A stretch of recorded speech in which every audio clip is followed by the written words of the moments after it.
Hello everyone, welcome to Global Government News. Today is August 11th, 2010, and I am Darko. We'll be covering Big Brother in this video, and this first article up is from popsci.com, and it's titled GeoEye DigitalGlobe gets $7 billion from intelligence agency to implement next generation satellite imaging. And yeah, let's get started. This is what happens in a nice little fascist country. Really, we're all just pretty much fascist, the way our economies are set up and that. But this is what you'd expect. The next generation of high-resolution satellite imaging technology is on the way, at least if the United States government has anything to say about it. The National Geospatial Intelligence Agency has awarded satellite imaging firms GeoEye and DigitalGlobe, which provide images for Google and Microsoft, among others, contracts upwards of $3.5 billion each to help them get the next wave of imaging technology into the sky. It says Longmont, Colorado-based DigitalGlobe was given $3.5 billion a 10-year contract to be paid out in annual installments. Virginia-based GeoEye, whose high-res photos have often been featured on popsci.com, got the same terms on an even richer $3.8 billion contract. For that kind of cash, the government won't be accepting incremental improvements. It says the NGA, the organ of state responsible for the collection of military and intelligence satellite imagery, wants next-generation technologies with higher resolution capabilities as part of its Enhanced View program. That's right, Big Brother wants to have a clearer, sharper picture of their slaves as they track them. An initiative to improve the military intelligence community's imaging capability. To that end, DigitalGlobe already issued a statement that will immediately get cracking on its next satellite, WorldView 3, which could launch in 2014. GeoEye's third-generation satellite, GeoEye 2, should be operational by 2013. And it says, but unlike most massive government contracts, the little guy can expect to see some kind of value out of the deal. Though obviously the best high-res imagery goes to the highest bidder, the NGA. Both GeoEye and DigitalGlobe provide images for commercial mapping service as well, and that's comforting, right? And better satellites should lead to better publicly available satellite imagery too. So, just to throw out there, recently just posted an article about an individual or a group of individuals with pools that were getting fines in the mail for not having permits for their pools or not meeting certain specifications or regulations by the state, and they were using Google Earth as evidence. So I also posted an article about Google using drones in order to capture this imagery. So this seems to be an up-and-coming technology I think we're all aware of. It's vital to controlling the stock of slaves globally. And this is the first woman to run the NGA intelligence, says Letitia Long's appointment as the director of the National Geospatial Intelligence Agency, NGA, makes her the first woman to preside over a sensitive U.S. intelligence agency. U.S. Defense Secretary Robert Gates, at a ceremony on Monday, described Long as the right person to direct the NGA, which, quote, has grown into a critical link into America's intelligence apparatus. You like that?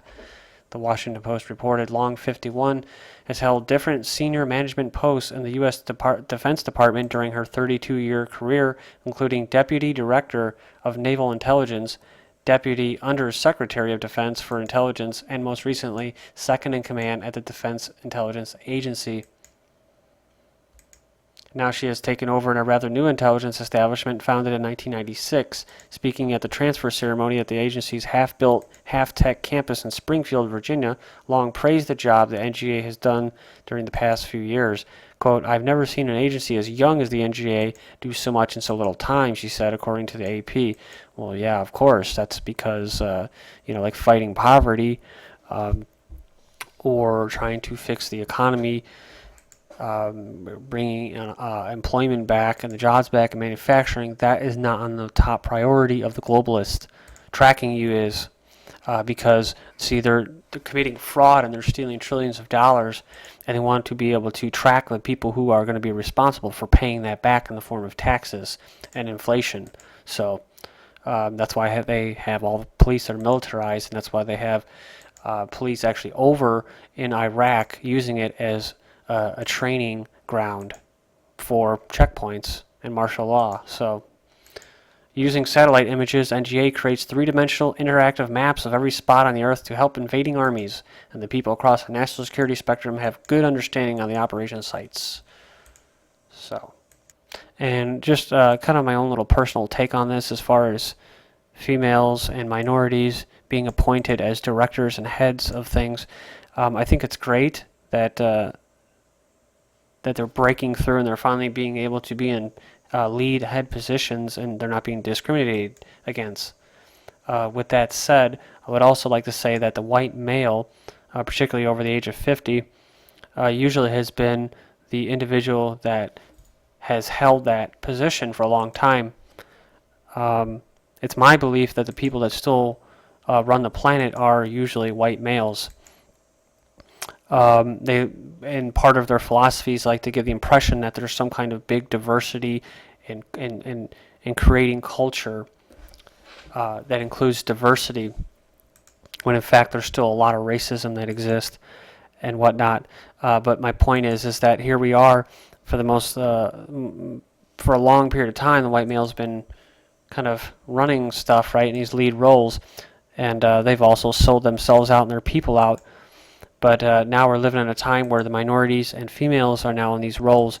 My belief, or my theory for that, is because now more than ever, this government, or whoever is in control of this government, i.e. the corporations or the banks, are taking us down, or taking us off a cliff and taking us down a road that most of us, I think, have never been down or could ever imagine going down.